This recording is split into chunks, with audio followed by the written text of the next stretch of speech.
Hey guys, welcome back to the channel. This is Justin from Books, Bricks, and Boards. And today I'm going to talk about a new favorite IP of mine. I just discovered this recently and I'm way late to the party, but this is incredible. If you have not looked into this, you need to do so. Today we're going to talk about Mouse Guard. Let's get into it.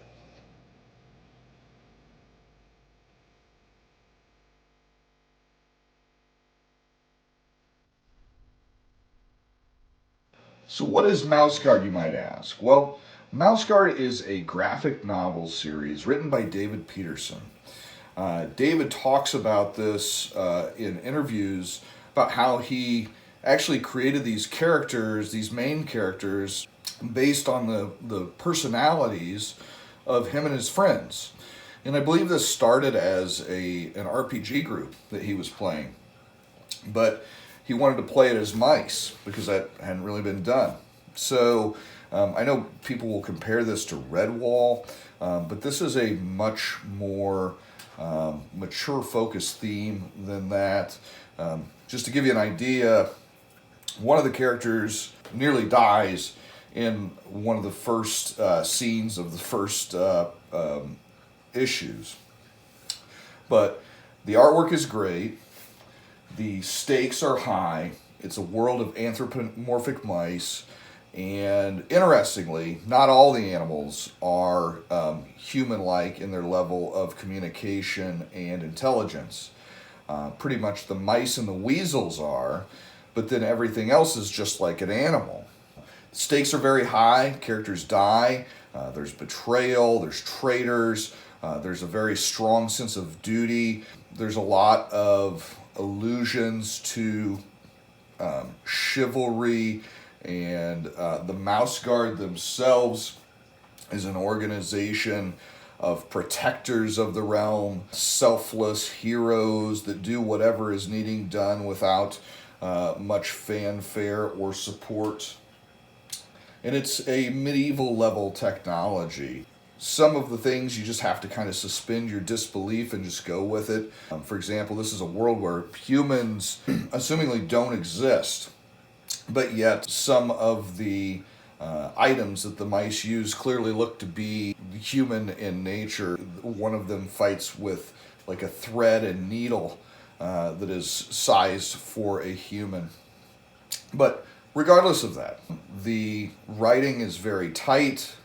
The characters are interesting, and the stories really pull you in. Not to mention, the artwork is just really fun to look at. So that is what Mouse Guard in general is.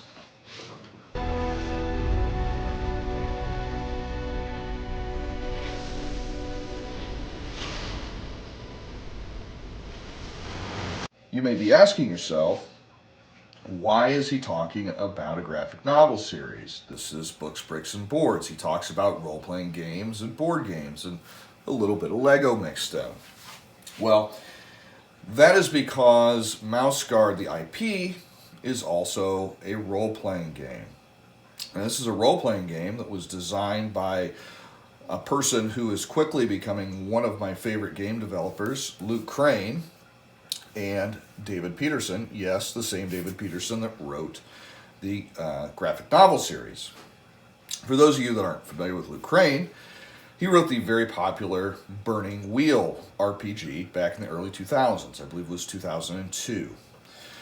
The Burning Wheel is known for being ahead of its time as far as fail-forward mechanics and mechanical elements of the game that focus on the roleplay element, blending the two. So Mouse Guard takes what is a very robust and complicated sometimes system in the Burning Wheel, and it brings it back to the core features that make it such a great system. So this is a variation on that, and it's a very slimmed down variation. I don't want to say simplified, because this is still a very, very robust system. It's just much more grokkable than what the Burning Wheel is. this is a system that you can teach in a one-shot, and the players are going to know largely what they need to know to enjoy the game. So let's get into what that game is like.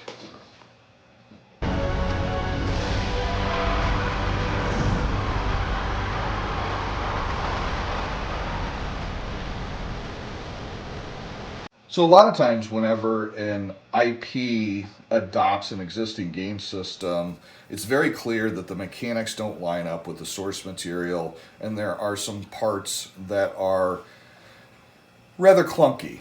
That's not the case here.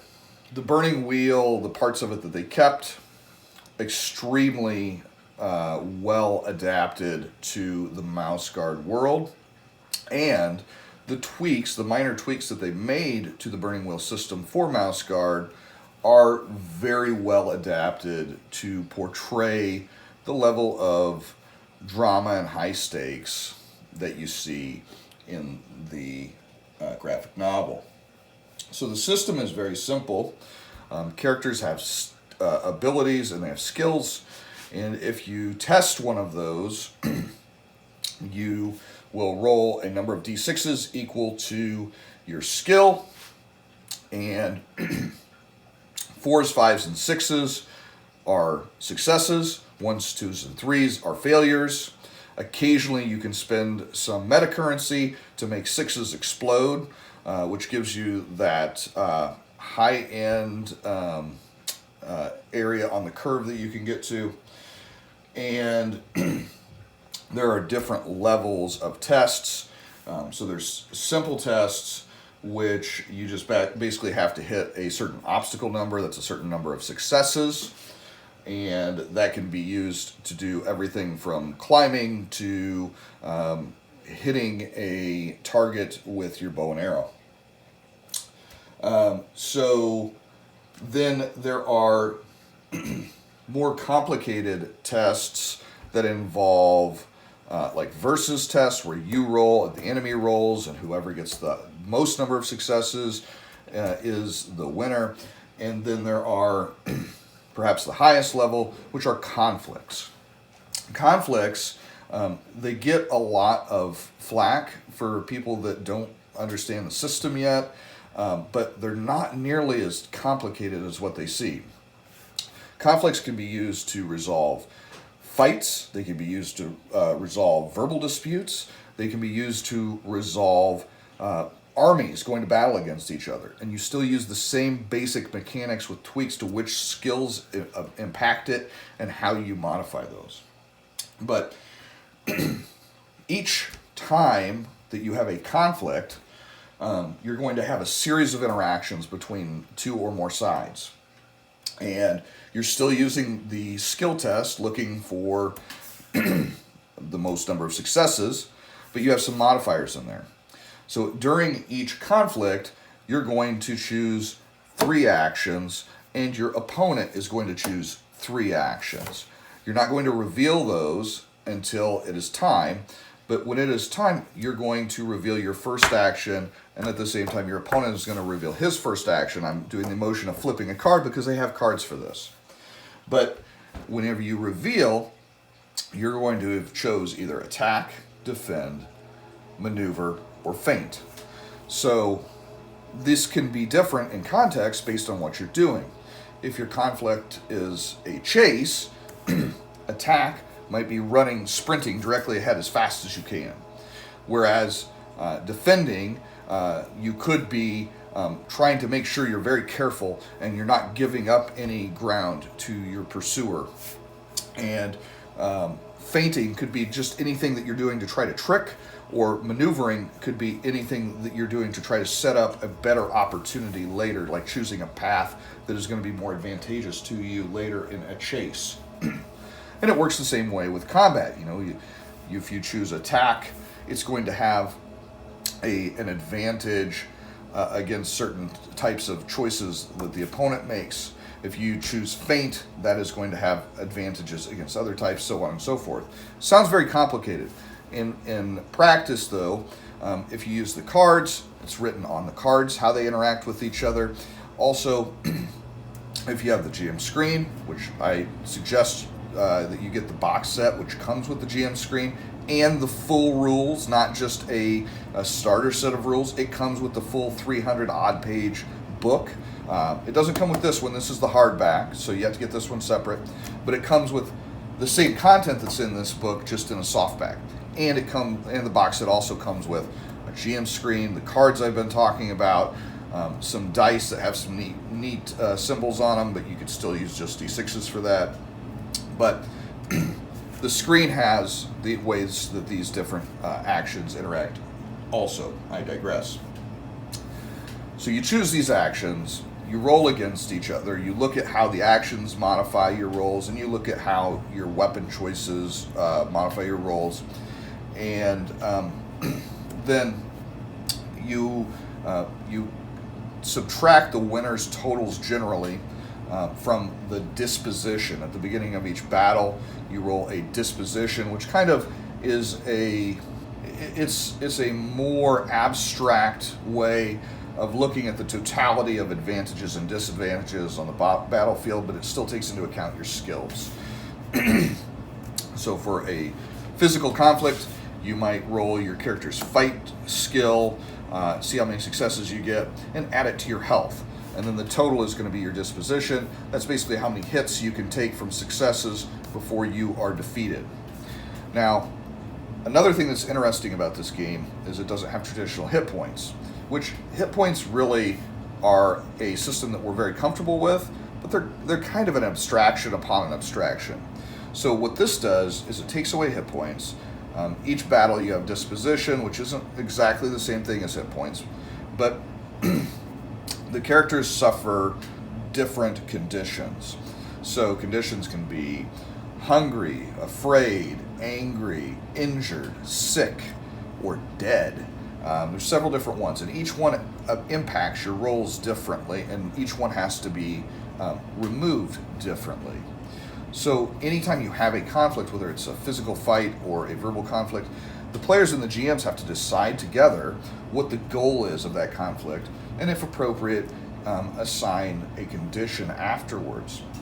And then after you complete this conflict, based upon how well you did versus your opponent, so if your opponent, you get him to 0 disposition, you get your goal.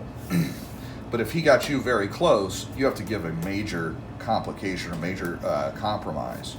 And the less you lose getting to that goal, the less you have to compromise.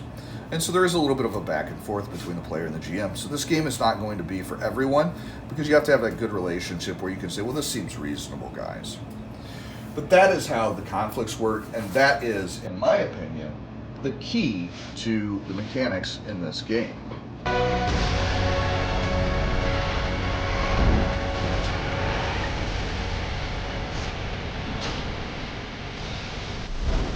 Now, I mentioned earlier that the characters had attributes and skills, and a subset of those skills is going to be wises. Wises are going to be special knowledge skills that you can test like a regular skill to try to learn something or say you knew something, but they can also modify other skill tests. For example, if your character is weasel wise and you are fighting a group of weasels, then you could argue to the GM that you have knowledge of how they fight and what their tactics are, and so you can get a bonus die for doing so. The heroes are also noted by the equipment that they carry, which is very simply handled in this. If it's not a weapon, generally it gives you a +1 die to a specific task. Weapons have very interesting effects. Typically the weapons, since there's not a traditional damage system in this game, the weapons interact with the world by offering bonuses and penalties to different choices in the conflict resolution action. So some weapons are very good when you're attacking, some weapons are better when you're defending, and so on and so forth. There are also weapons of wit, which I thought was a brilliant idea, but because it brings that same weapons mechanic into conflicts that are social conflict. So trying to persuade somebody, for example, if you have specific information about the person you're trying to persuade, then that can be considered a weapon of wit and give you advantages in different choices in that. So that is a brief look at what the characters look like. So let's talk about how they advance. So I mentioned earlier that the role-playing choices in the game have mechanical impacts on the game. To me, that starts with the nature stat. So every mouse is going to have a nature stat, and the lower that stat is, the more human-like they are. So if a mouse had a nature stat of 1, it would be very, very much like the personality of a human. Whereas a mouse with a nature stat of 7 would be very much like a mouse that you would see running along your kitchen floor. So the way it comes up in gameplay, the nature stat can be substituted for any skill that you want to utilize. So if you have a 5 nature and you have a 2 in fight, you could technically use that 5 nature to roll 5 dice instead of the 2. Now the thing is, fighting is not part of a mouse's nature. A mouse's nature is to run, to hide, to climb, that kind of thing. So if you choose to do this and use your nature skill instead of the traditional skill for that, you're dipping down deep into your reserves of strength and desperation. But after you get done, your nature skill can be taxed for that. So it can actually lower your nature to do so, to act against your mouse instincts there. Also, there's a meta currency that is called persona, where you can use your nature stat to boost your existing stat. So you could add that 5 nature maybe to your 4 fight skill and roll 9 dice. But then if you are acting against your nature, as it would be if you were fighting, it taxes your nature and it lowers that nature skill. And then if you fail the attempt, it could lower it even more, potentially in a very bad way. So nature also plays into how most of the enemies operate. So if you are fighting a snake, for example, it might have a nature of 5 or 6. So whenever you're doing a conflict with it, it's going to start with a disposition of 6 plus however many successes come from a roll of its full nature score. So it may end up with a disposition of 9. Also, it's going to get bonuses when it does snaky things. So that is how the enemies work. So you can have an enemy with just like 1 score and a series of keywords or traits that describe what that animal is going to be focused on. You also, as a hero, as a mouse, you get rewards for playing towards your beliefs, your goals, and your instincts. At the end of the session, you're going to get fate points and persona points. Fate points can be used to make your dice explode. So if you get a 6, you get to keep rolling and potentially getting more and more 6s and more successes if you use fate points. And then playing the long game and doing the things that really move the campaign along can even get you persona points. And then, like I said earlier, those can be used to tap into your nature and allow you to do very grand things.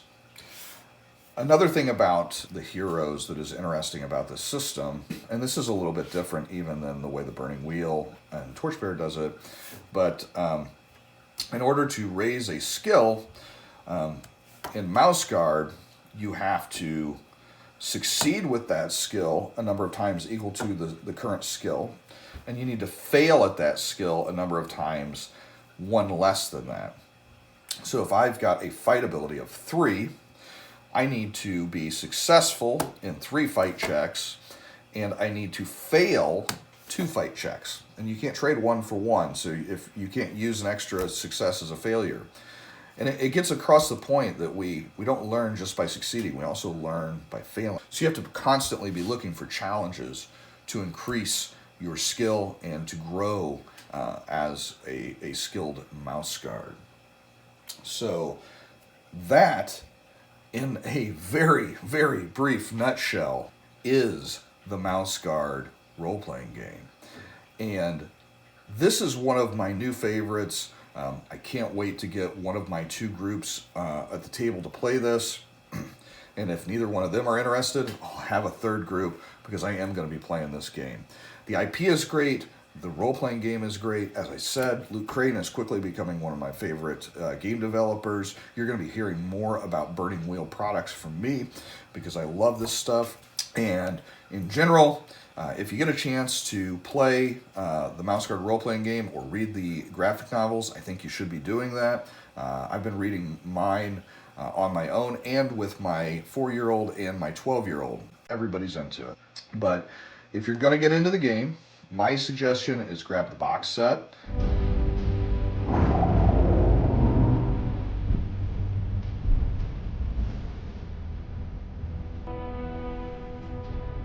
So for around $50 through online retailers, you can get the Mouse Guard role-playing game box set.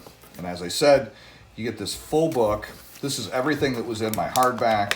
It is the same form factor as the hardback, so it all fits on your shelf very nicely next to your other Mouse Guard books. And the Mouse Guard graphic novels, they all have this square, same size. And the artwork in it is great. It's actually panels from the graphic novel, and the layout is great.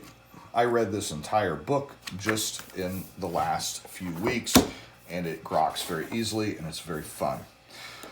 The box set also comes with additional material that's not in the hardback RPG book. It's got new rules, new missions, allows you to do some different things. It has like mounted combat in here and has some other things as well as some exhibitions, which is always welcome. I mentioned that they had cards for the actions in the conflicts. I'm going to open up these here for you to see. So these are, and see I haven't even opened these yet because there's 4 of them. So you could have 4 players and everybody could have their own deck of cards. So this has all of the different conditions in it. This has 3 of each of the different actions for a conflict.